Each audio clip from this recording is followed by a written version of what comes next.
Salamullah. Waalaikumsalam warahmatullahi wabarakatuh. Pemirsa channel Nur Petunjuk Kecerdasan, dimanapun pemirsa berada yang masih stay tune dengan channel kami, jangan lupa subscribe, like, comment, and share-nya apabila mendapat kemanfaatan dari video kami. Tapi manakala video kami ini membuat pemirsa mendidih darahnya, skip saja daripada nanti meledak. Karena kalau meledaknya itu muncrat kemana-mana, kan kasihan. Tapi apabila pemirsa menginginkan inna lillahi wa inna ilaihi raji'un, diteruskan dengan irji'i ila rabbiki radiyatan mardiyah fadkhuli fi ibadi wadkhuli jannati, tepat pemirsa menemukan channel ini. Mau tahu buktinya? Saya 4 bulan yang lalu saya adalah ODGJ, tapi hari ini paling saya tahu siapa majikan saya. Saya tahu kenapa saya bisa menghirup udara, dan saya juga tahu berapa detik saya kuat menahan nafas yang saya hirup, sehingga usia kita memang detik per detik, menit ke menit, dan jam ke jam. Alhamdulillah sampai hari ini saya masih bisa bertatap wajah dengan panjenengan sebagai realitas kehidupan di muka bumi, yang mana kita harus menikmatinya. Jangan sampai kita menderita akibat kita diciptakan oleh Allah di muka bumi, dipilih menjadi khalifah. Sangat salah apabila kita hidup dalam penderitaan. Lanjutkan. Terima kasih Ki Bejo. Tak dengarkan mulai tadi, jenengan sekarang sudah bisa menyampaikan, mengetengahkan apa yang saya mau. Ini tadi salah satunya saya sangat bersyukur. Awas Jo, nanti kita lihat kok sudah kriol-kriol di sebelah itu, nanti bahaya ini. Terima kasih Ki Bejo, dari hati yang paling dalam kami mengaturkan terima kasih kepada terutama Ki Bejo, memang yang membawahi manajemen sekaligus manajer saya itu Ki Bejo. Kalau saya hanya karena kebetulan direkrut oleh Ki Bejo untuk mengadakan podcast, karena Ki Bejo ini memang sudah berpenghasilan dari dolar Amerika. Karena Ki Bejo ini juga punya YouTube-nya adalah TRA, dan selama ini tidak pernah saya ketengahkan. Baru kali ini saya sampaikan karena bentuk syukur saya. Ki Bejo kok sekarang sudah mulai ada perubahan secara tutur kata atau apa. Ya baru malam ini sudah saya ngomong apa adanya. Kemarin Ki Bejo itu malah masih loncat-loncat ke sana kemari kayak burung, loncat hingga di pohon mangga, ke pohon jambu, ke pohon sawo gitu. Kalau sekarang kayaknya sudah mulai bisa menganalogikan, bisa mengetengahkan Al-Quran itu secara, ya itulah fungsinya di Rosa. Selama kita menyadari bahwa kita ini selalu tetap bodoh, selalu tetap tidak berilmu, maka kamu akan mencari itu, akan menghilangkan kebodohanmu. Nah, cara menghilangkannya ya harus dengan Al-Quran. Betul itu Bejo apa yang telah dengan ketengahkan bagi saya. Karena seperti apapun Bejo secara usia memang di atas saya, makanya saya selalu jenengan. Sekalipun nanti ada tertentu yang saya memang harus tegas sama Ki Bejo, karena kadang kalau kerja dengan saya gini Ki Bejo, biar rasamu lengkap di muka bumi. Jadi ya rasakan bagaimana berkeringat dengan naik turun, berkeringat dengan kerja itu harus dinikmati, keadaannya seperti itu. Apa yang saya ketengahkan ke kamu, yang saya sampaikan ke kamu, jangan kamu nilai bagaimanapun. Itulah sesungguhnya hidup, itulah sesungguhnya kehidupan. Karena orang hidup tapi tidak memahami tentang arti hidup itu sendiri, maka dia tidak akan mencapai puncak rasa yang seharusnya semua kamu rasakan dalam kehidupan. Itu Jo. Makanya saya selalu bagaimana mengasih makan jiwa, mengasah jiwa, mengasuh jiwa, sehingga nanti bisa mengasihi jiwamu sendiri. Karena jiwamu akan bertanggung jawab kepada Sang Khalik, zat yang menciptakan dirimu itu sendiri.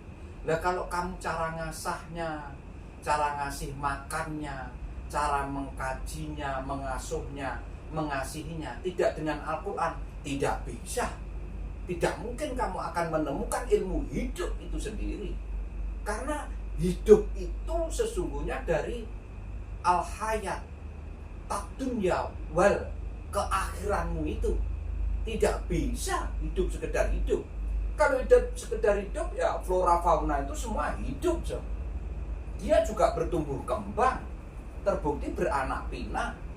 Tanaman flora itu juga berkembang apa enggak? Berkembang. Makanya bisa diambil kemanfaatannya oleh si manusia itu. Hewan peliharaan sedemikian juga. Kemarin sudah saya ketengahkan di podcast sebelumnya. Kemanfaatannya apabila kamu manfaatkan sebagai khalifah fil ard. Tapi kalau ketubruk mobil, ketubruk kereta atau kecelakaan, tidak manfaat dia. Manfaatnya flora dan fauna itu kalau sudah menjadi makanan yang endingnya menjadi saripati sperma, sehingga nanti kalau ketemu dengan ovum menjadi kehidupan baru. Itulah derajatnya menjadi duhur. Diduhurihim, disimpan di sulbi, ketemu di kororon makin, penyempurnaannya di kandungan, bukan di alam. Karena kandungan tempat penyempurnaan, itu tempat dan hidupnya di alam semesta. Terbukti setiap wanita menempati alam semesta, dan adanya kehamilan hanya di alam semesta. Karena sebelum di alam semesta tidak ada kehamilan, setelah nanti dari alam semesta pindah alam, di alam kelantungan dan di alam keabadian juga tidak ada kehamilan atau pembuahan. Itu pemirsa, kurang keren gimana kalau membahas Al-Quran sebagai handbookmu, sebagai kitab sucimu. Keren apa enggak? Bahas sesuatu yang sifatnya kamu sebelum di sini, adanya pembahasan ya saat kamu di sini sekarang ini, nanti untuk bekal kamu pindah alam, setat di puncak kehidupan kamu mengakhiri hidup di muka bumi, mengawali di alam kelanggengan itu. Itulah siksa baru berjalan. Itu Pemirsa, saya mencoba mengetengahkan apa yang saya alami beberapa saat, beberapa jam yang lalu. Dan ini tentu saja karena sedikit banyak paling enggak saya sudah ngaji Quran surat dengan Prabu Jolo. Begini pemirsa, sering disebutkan atau tidak sering lah, ada beberapa kali kata Prabu Jolo sebenarnya menghaluskan. Tidak ada hubungannya antara ngaji Quran di Rosak saat ini dengan rezeki yang berupa materi, agar kita tidak berangkat ngaji Quran karena materi sebenarnya. Tapi yang saya alami justru dengan mengaji Quran dengan niat yang tidak lain tidak bukan ingin kembali dari ahad ke ahad dengan baik dan benar, maka seluruh isi alam yang berupa flora maupun fauna itu berebut ingin ikut kembali dengan orang yang punya tujuan ihdinas siratal mustaqim tadi. Dari mana? Itu saya buktikan dalam beberapa waktu ke belakang. Dan saya sudah bisa membaca atau melihat ke depan itu seperti itu. Antri. Ini buktinya. Contoh nyata ya, konkret. Niat saya mau makan kacang karena sudah ada di depan mata. Iya kan? Tinggal makan aja kan, tinggal ngupas. Tapi beberapa jam yang lalu dan saya lihat beberapa jam yang akan datang itu sudah antri makanan yang harus saya makan. Yang sederhana aja, udah ada pepaya. Belum yang lain-lainnya, belum yang tadi beberapa jam yang lalu. Makanan itu saya nggak mau, tapi dipaksa makan sama orangnya. Pak, makan dulu Pak. Itu saya sudah kenyang. Gak boleh Pak nolak makanan, udah ditawarkan, udah di depan mata kok. Saya cuma tersenyum gini. Ya inilah kalau sudah dicepak mau tidak mau kan ya harus mau dimakan, mau enak kok. Artinya kalau saya melihat arti tinggal makan selesai. Tapi karena ngaji, inilah hidangan yang sudah harus dimakan. Termasuk buntut sapi yang sudah dimasak, buah dari taman surga yang sudah tinggal dimakan. Kan tidak perlu pakai tenaga. Karena dia ingin ikut menjadi aliran darah flow di diri kita. Sehingga dia bisa kembali ke al-khaliq dengan baik. Karena kita sudah diberi kesempatan dan diberi limitasi. Bilalah video kali ini judulnya tadi saya dikasih tahu puncak kehidupan. Ya, yang namanya puncak ya di ujung, di jancuknya itu. Iya kan? Kalau kita ngomong itu bukan negatif, karena ada lagunya Sujiwo Tejo. Ya, jancuk itu dari kata-kata janjane pucuk. Itu. Makanya kan pucuk itu kan nek piramid tetap di titiknya itu, di puncak. Nah, jadi puncak itu jancuk. Jadi itu. Kalau orang yang sudah berada di puncak, dia kalau pakai bahasa Mas Kumambang, dia loncat dari satu puncak piramid ke puncak piramid berikutnya, loncat-loncat aja. Ya di atas terus, nggak bisa di bawah. Karena memang udah ditempatkan di jancuknya itu, di ujungnya itu, di puncak kenikmatan itu. Lah apapun yang dia lihat nikmat. Tidak ada susah lagi. Iyalah otomatis itu. Karena memang namanya pucuk ya Pak, pernah di bawah kecil. Ya teh pucuk itu. Ya pasti di pucuk. Ya, di pucuk ya. Nggak mungkin di bawah. Itu. Terus gimana? Ya sudah nikmat aja isinya. Berarti ngemake, jangan sampai mati. Karena biasanya dibajutkan menikmati, ya memang pada akhirnya semua orang mati. Dan tapi yang sama. Iya, selama hidup ini yang bener ngemake. Nanti matinya tidak usah diucapin pasti. Karena kita menunggu itu. Di titik yang sama saya dapat berita kawan saya yang dulu sempat wirawiri, saya urusan ini, dia urusan itu. Tapi sempat di momen-momen yang sama dari mulai bagian timur sampai ke Mataram, sampai ke Sulawesi sana, sempat ketemu berkali-kali gitu. Dan dia hari ini sudah menjadi tersangka. Makanya kembali ke Quran surat yang ke-17 Al-Isra, yang Quran surat 20 sampai 21. Itu kemurahan untuk semua tanpa melihat keadaan apapun duniawi maupun di muka bumi, maksudnya duniawi, materi maksudnya, atau realitas, maupun setelahnya akhir limitasi kamu mengalami puncak kehidupan nanti dibapakan itu. Nah itulah nanti baru ada siksa atau ada teror.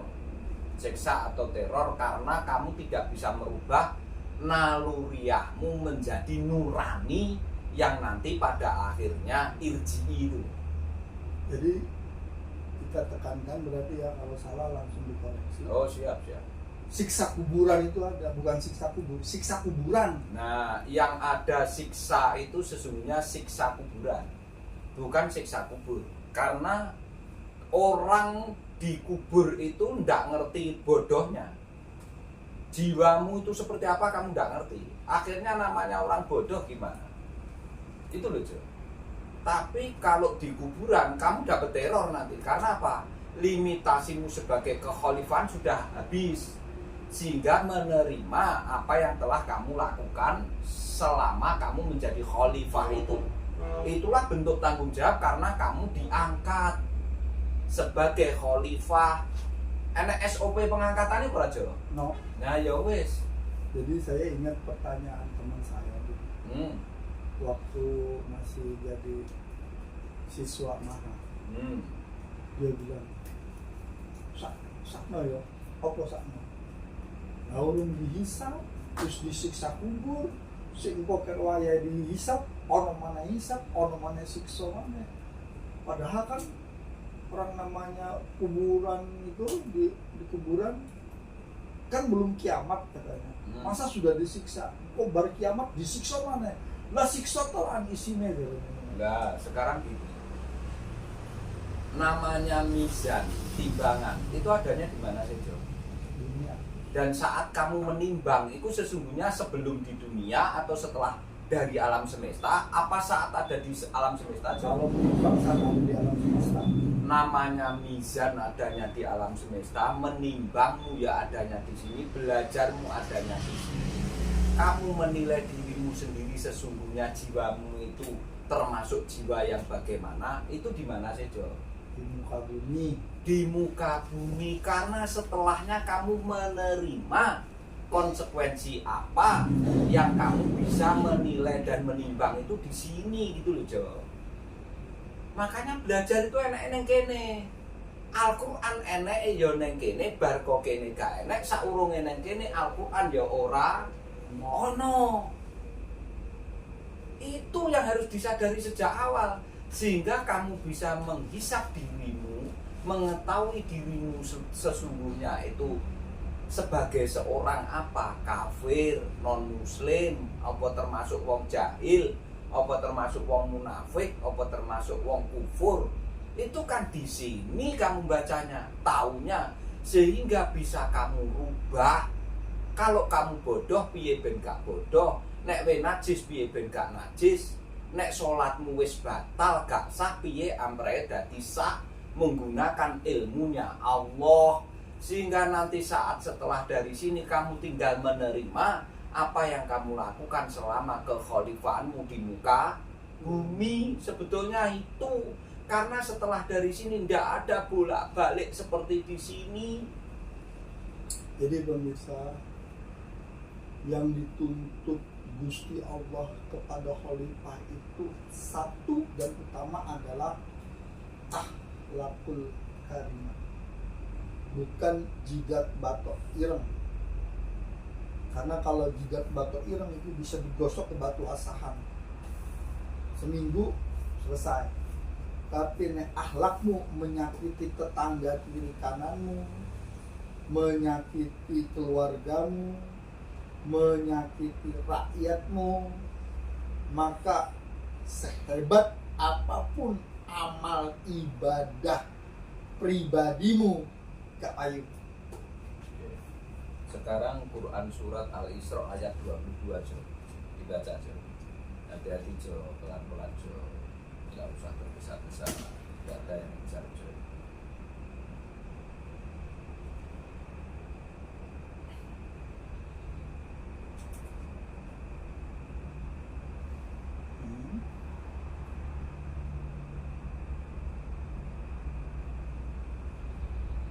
Al-Isra ayat 22. Oke. La taj'al ma'allahi in ilaha aharra fatak uda majmuman mahzula. La taj'al ma'allahi ilahan akhara fatak uda majmu'an majdula.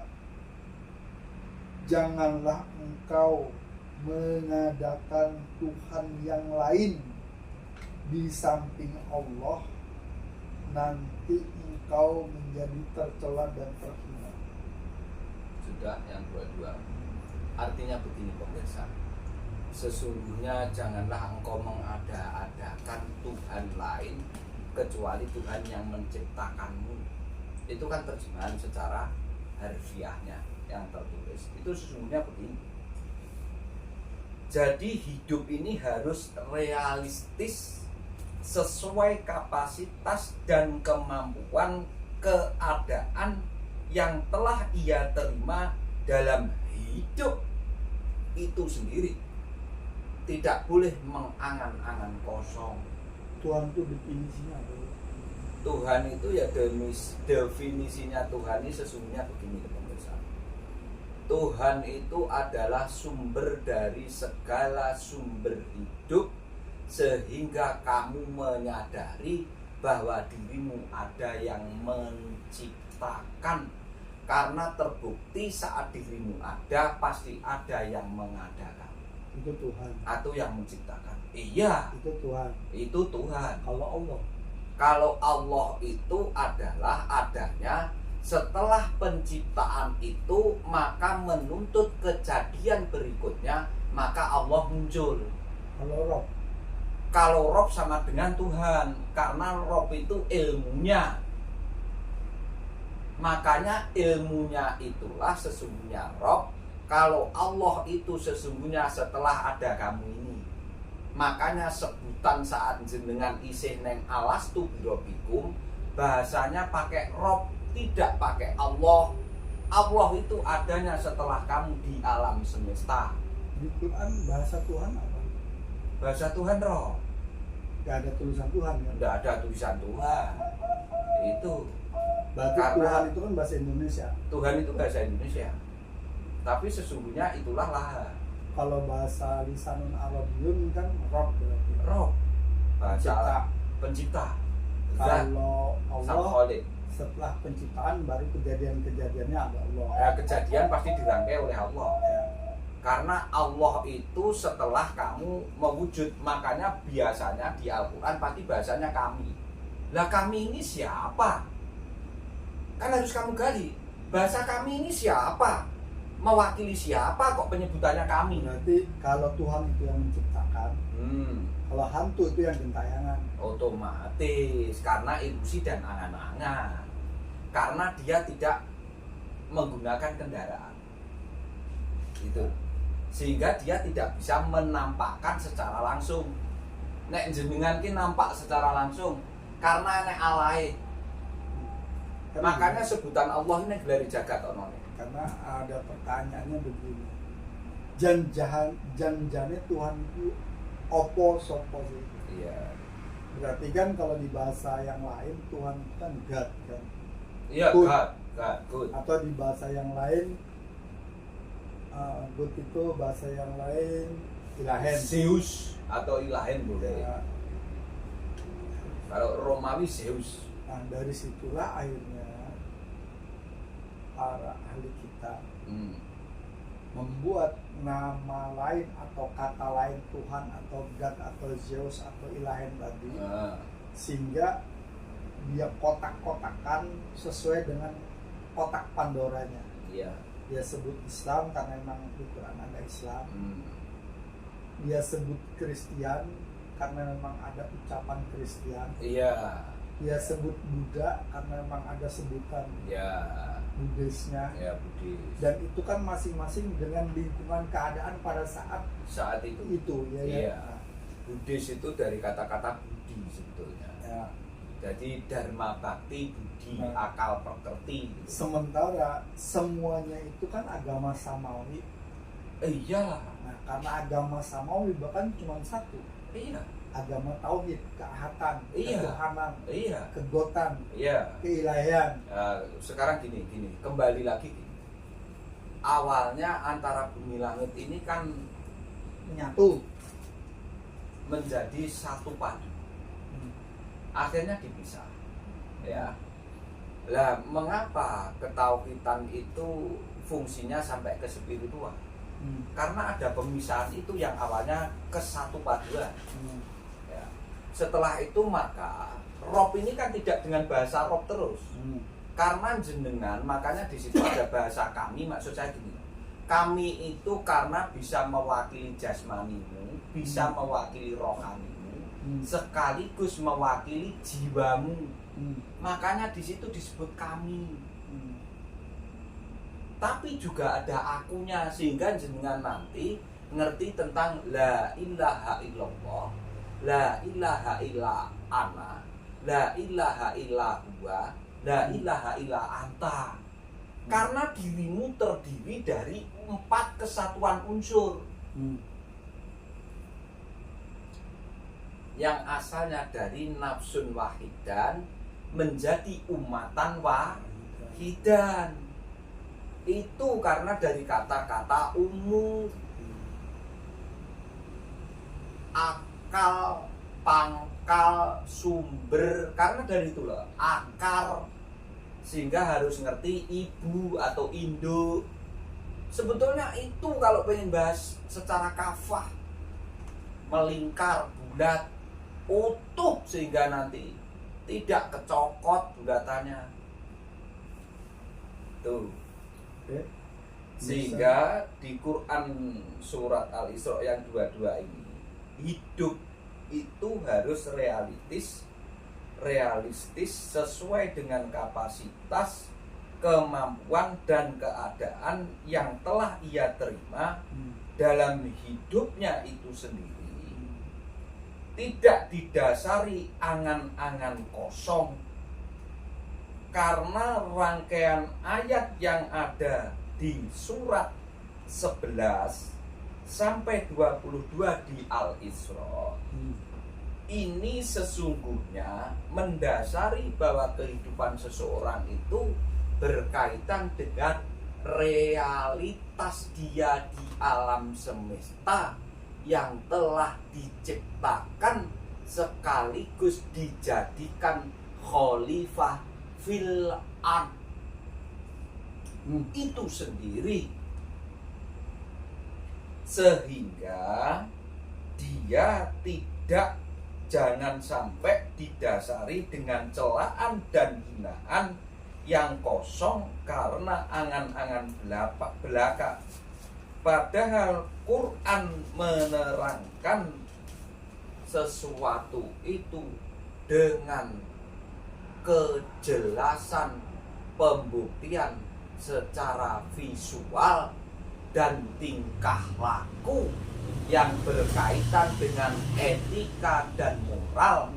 Setiap potensi minat dan bakat dari individu yang diciptakan itu membawa potensi positif serta negatif masing-masing individu yang punya keragaman dan corak warna yang berbeda-beda, sehingga itulah dikatakan hidup itu adalah harmonisasi tarian alam semesta, keindahan dari Sang Maha Agung itu sendiri. Itu loh Mas. Kon baleni gak iso. Dawa iki masalah. Gampang. Tinggal di saja video baleni dengan sendirinya. Hari ini no. Gak ada yang sulit kalau sudah zaman teknologi. Sehingga nanti begini pemirsa ya. Ngapunten. Pada akhirnya Al-Quran ini nanti akan menerangkan tentang ashabus simal atau golongan ini. Nah, ini nanti akan dijelaskan di surat Al-Waqi'ah ayat 56, 41 sampai 45. Oke, bisa kita lanjutkan di video berikutnya.